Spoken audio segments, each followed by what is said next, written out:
Well, ladies and gentlemen, it's a great pleasure to be here and to have heard your Prime Minister. I was fascinated by the reference to the duty which the very word Conservative means, which is to hand on to the next generation something better than we've received from the past.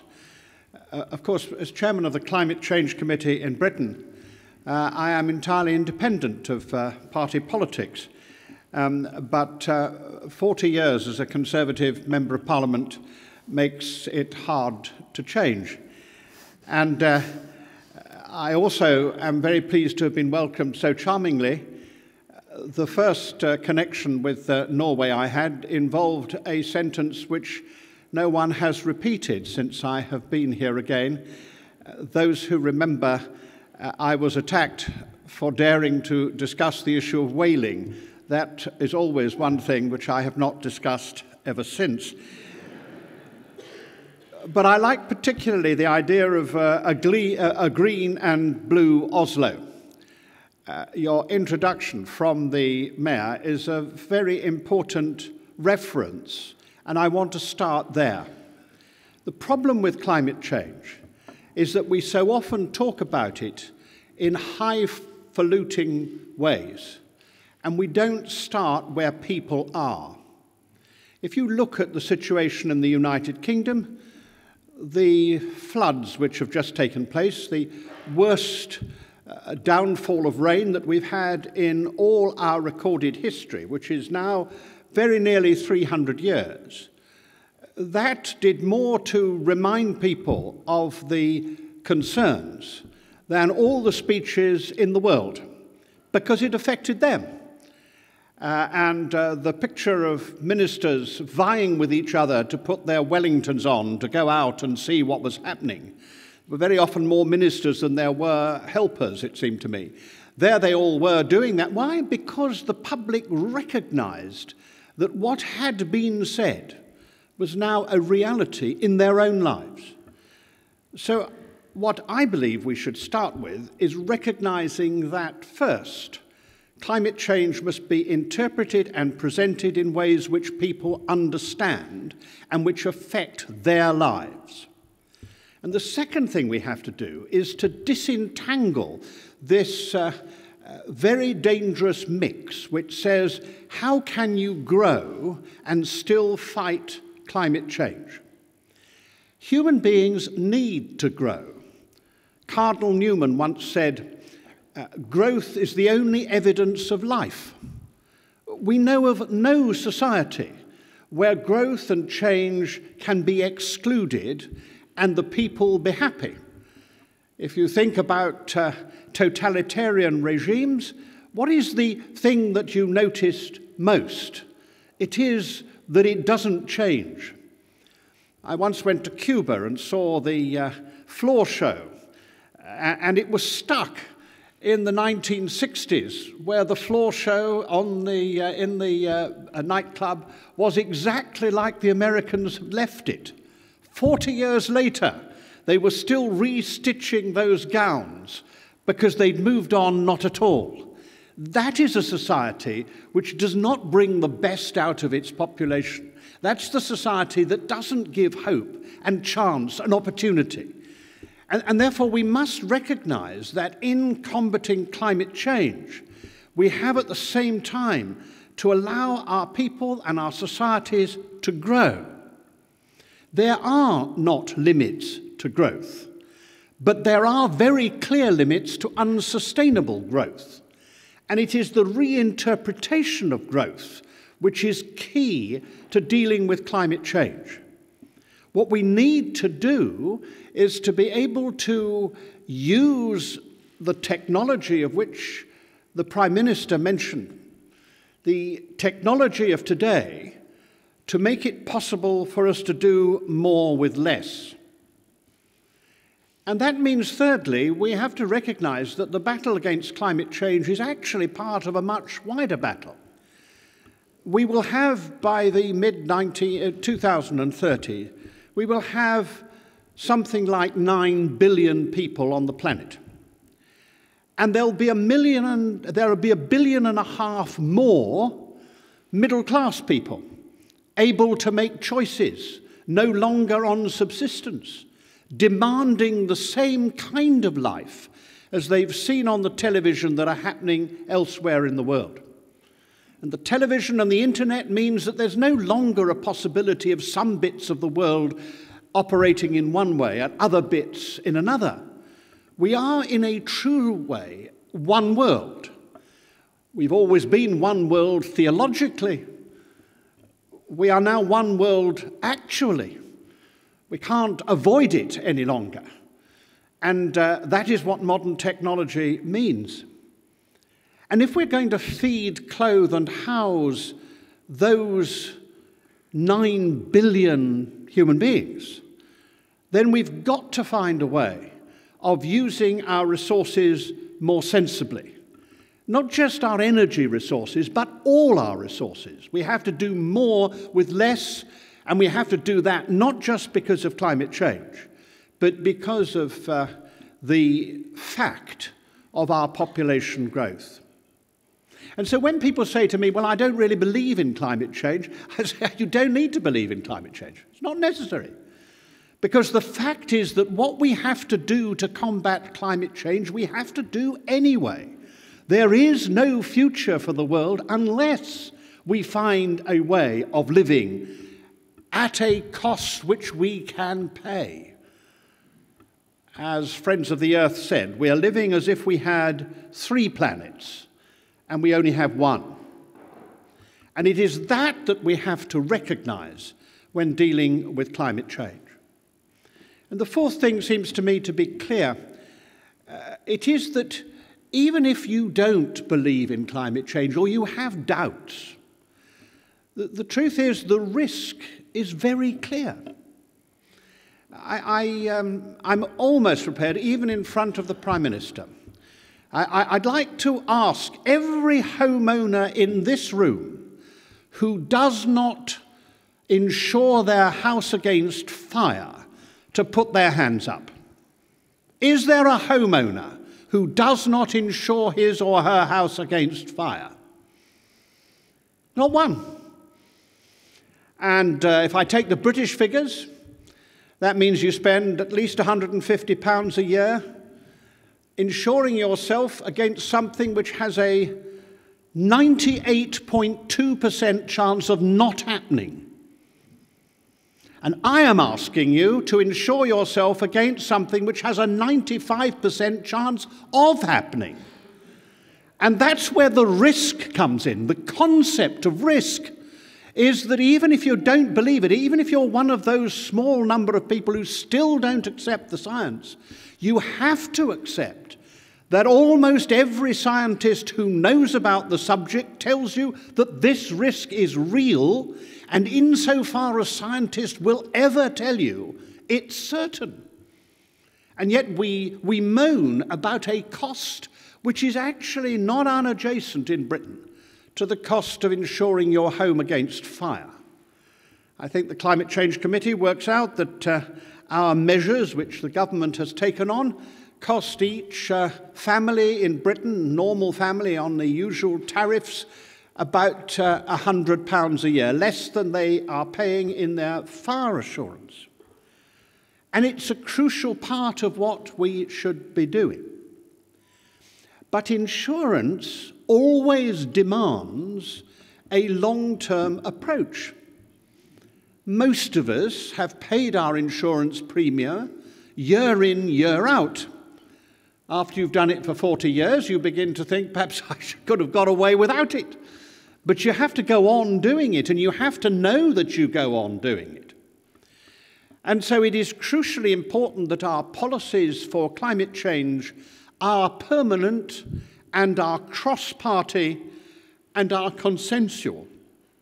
That's why in Britain we have this unusual and for us revolutionary concept. Britain is a nation where the parliamentary democratic ideal is particularly strong. Some would say we invented it. Others would go back to Norse legend and suggest that others did. But the fact of the matter is, we are proud of it. And it has a terrible downside, which is that you have to have elections regularly. And that means that you can have sharp changes in policies, and you can't afford to do that if you are in the course of fighting climate change. So what we have is a Climate Change Act, which was agreed by the biggest majority that has ever passed in the House of Commons. Only 8 people voted against it. They are still against it, but then they would be. The rest voted for it. And that set up a committee of which I'm the second chairman, and that committee is entirely independent. I'm appointed by a cross-party group, in effect. The First Minister of Wales is a socialist, the First Minister of Scotland is a Scottish nationalist, the Minister in the English government is a Liberal Democrat, and I'm also appointed by the First Minister of Northern Ireland, who is a Protestant Unionist. So how on earth they managed to end up with a Catholic Conservative, I don't know. But the truth is, I'm independent, and my committee is of 8 people, all of whom are scientists or economists, most of them the most famous in the world, including a Nobel Prize winner. And what we do is to set the budgets. We are now on the 4th carbon budget, which takes Britain to 2027. We will be working next year on the 5th carbon budget. And this means that we have laid down the trajectory to end with the statutorily enshrined policy of reducing our emissions by 80% by the year 2050. We are providing the budgets which lead to that. And once they're passed, Parliament can't change them unless we say the circumstances have changed so much that there is an opportunity for alteration either up or down. So it's a very tough regime, and it is designed to avoid one party, one group, saying we'll put things off till next year. Because as I'm sure that the Prime Minister would agree, the danger of dealing with climate change is that there's always something that is more urgent just for the moment. It's like our normal lives. Doing things in long term is always interrupted by what, for the moment, the newspapers, the television, our party supporters, the coalition partners, whoever it is, want done now. And you need to have a structure which makes sure that you are not led astray by the immediate demands. And of course, that's why it is so important to have it absolutely driven into the budgets. The British government, having cut back on everything except foreign aid and climate change, has put aside £7.6 billion for the decarbonisation of electricity between now and 2020. We are always pressing in the committee for us to have even stronger targets further on. So we're hoping that we will get a carbon intensity target for 2030. But the whole purpose is to make sure that we have a steady route to a defined end. And that has been the thing which we've got most support from industry. Because what industry needs more than anything else is certainty. I think sometimes they'd prefer to have a bad policy that was certain than a good policy which was uncertain. Because you can't handle this extra uncertainty in a world which itself is so uncertain. So unless the government gives that certainty, and unless that certainty is, if you like, a parliamentary certainty, so that in fact Parliament has backed it, so that it's not just the government in power, unless that happens, then industry cannot play its proper part. Now, in the course of all that, I would be quite wrong not to say that in Britain, of course, we have our climate change deniers and dismissers. And I've always thought that not only should we bring these things back to the realities of normal life, but we should also be prepared to use three very simple arguments. And I pass them on to you because alongside that of risk, it seems to me they are ones which we can use very widely. Because it's no point in arguing the science. The science is decided. The certainty of the link between emissions and climate change is as strong as the certainty of the link between smoking and lung cancer. There is no difference in the weight of certainty. And yet when the media report climate change, they seem to think it necessary to have a scientist and somebody who doesn't agree. You don't discuss cancer by having a doctor and somebody who wishes to say that there is no link between cancer and smoking. Indeed, it would be almost criminal to do that, because you'd be leading people astray. You'd be endangering them. And yet when it comes to climate change, you're allowed to lead them astray and endanger them as much as you like. Three very simple concepts I have. One is, all of us at school remember that the world originally was too hot to provide the basis for life. And then gradually, by the emergence of lichen and then bushes and then trees, it drew the carbon out of the atmosphere.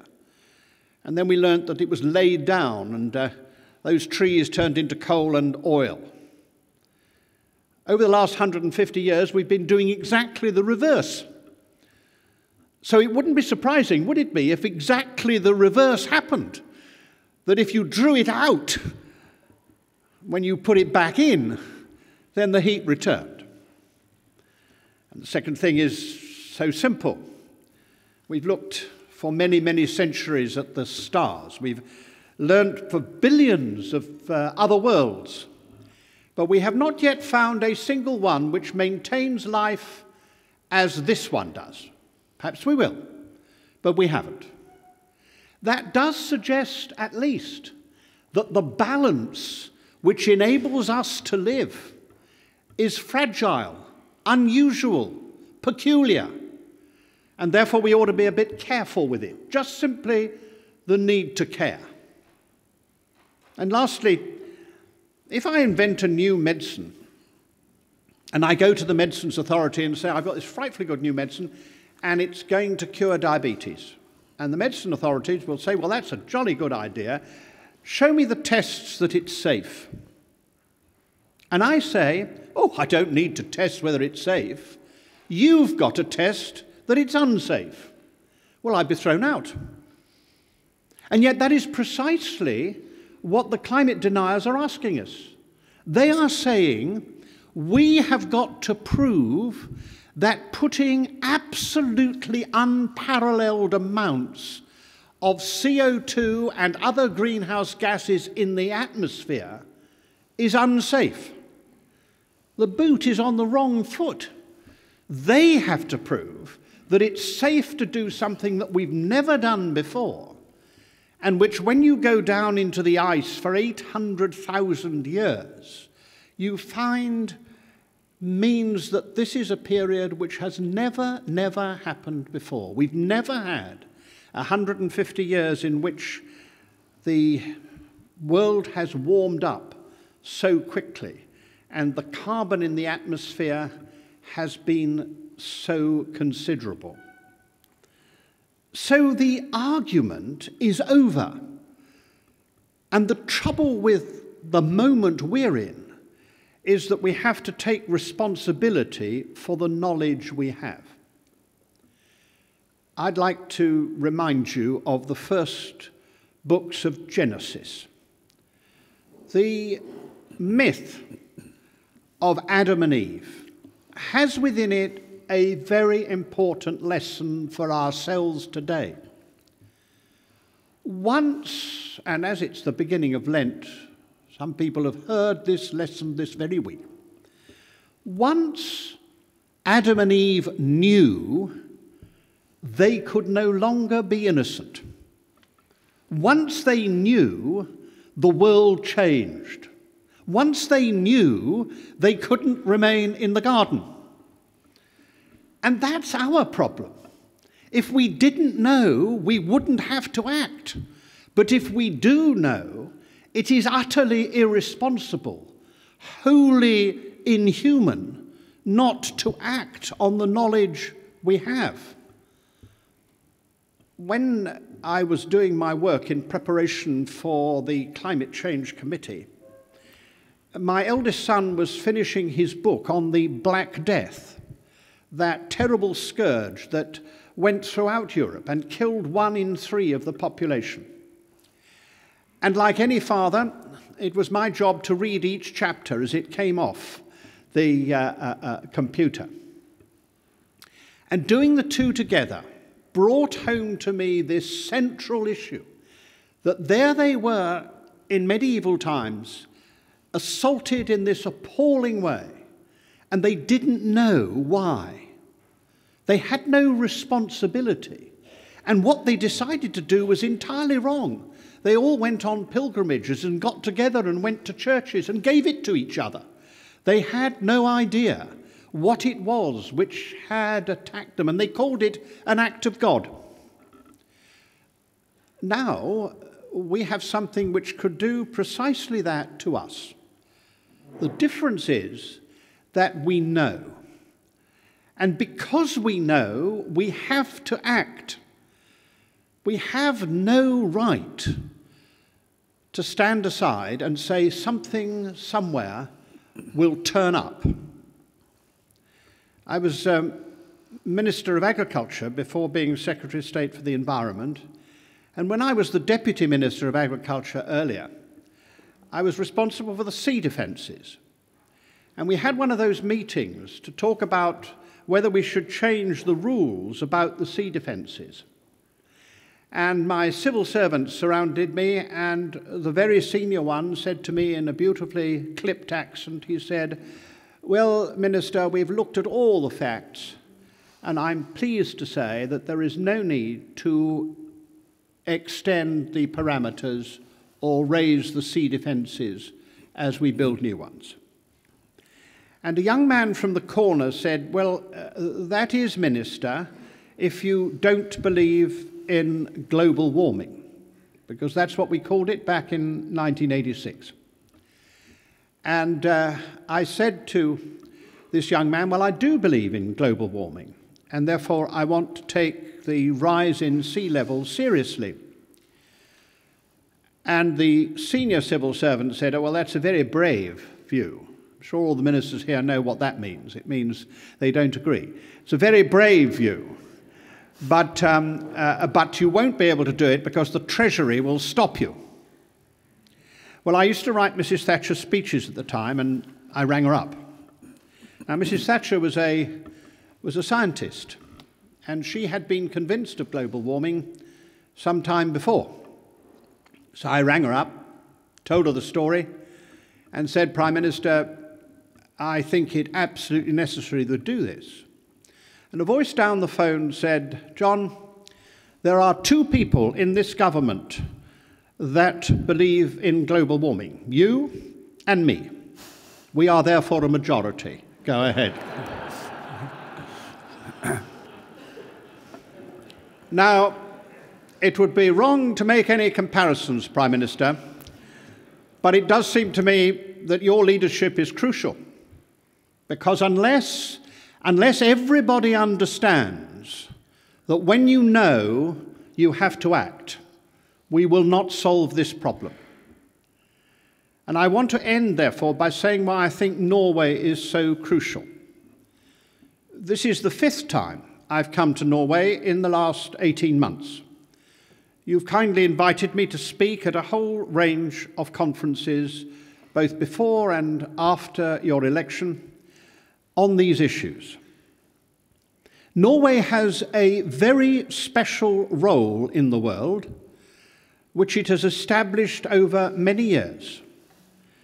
It is a role which says that you take a responsibility beyond your size and even beyond your considerable economic strength. You have taken upon yourself, and it has become your reputation, that you look further ahead and are prepared to take long-term decisions, and that your view of your responsibility as a rich country is that you need to give a lead and help those who are not so well off to fulfill their role as well. And that's why I think climate change matters here to the rest of the world. Because everywhere people say, well, why should we do it? We're a tiny, tiny economy compared with United States or China. Why should we deal with our emissions, which are a pinprick, which can be used up in 3 days in China? Why? And there are two reasons. First, because if you don't lead, no one will follow. If you don't do it yourself, you can't ask other people to do it. That is the lesson of history. And that's the view that the United Kingdom government and Parliament took. But the second reason is this. Leadership demands finding solutions. You, Prime Minister, referred to the technological advances here. That's a contribution you're making to the rest of the world. And it must go on, and it must be continued, and it must be shared, because that is what enables the rest of the world to do what it should do. And therefore, my last message is one of real hope. I'm honorary president of an organisation called GLOBE. We are the Association of Environmental Groups in the Parliaments of the World. Every year we produce a document which covers every country that is a major polluter, 90% of the pollution of the world, 66 countries. And we see what they're doing on climate change. And we see what the legislation is, and we see what the way in which that legislation is implemented. And this year is the most exciting year, because when people say to Norwegians, why do we do it when no one else is? You can answer them simply. China is doing more than anyone else proportionately. The United States is finally starting to do it, but the states in the United States have already done a huge amount. A disgraceful government like that of Canada can't make up for the fact that British Columbia has the most effective carbon tax system in the world. Costa Rica. Mexico has just taken on the British system. An amazing thing for a country of that size and that kind of economy. Ecuador, Chile, Brazil, South Africa. Korea will be carbon neutral by the year 2050. All over the world, countries you would never have thought of are fighting climate change. I listened in India, as indeed did your Deputy Minister. I listened in India to the climate change minister from Mongolia, talking about one of the furthest looking policies that I'd heard of. And I learned for the first time that Mongolia is the worst attacked country on climate change in the world. So Norway, you have a real responsibility. You know, and therefore you must act. You will not be acting alone, but you will be giving a lead which no other country can give in the particular way which you have designed for yourself. So to return to Cardinal Newman, he said, all of us have a vocation in life. The lucky amongst us know what that vocation is. Norway is lucky.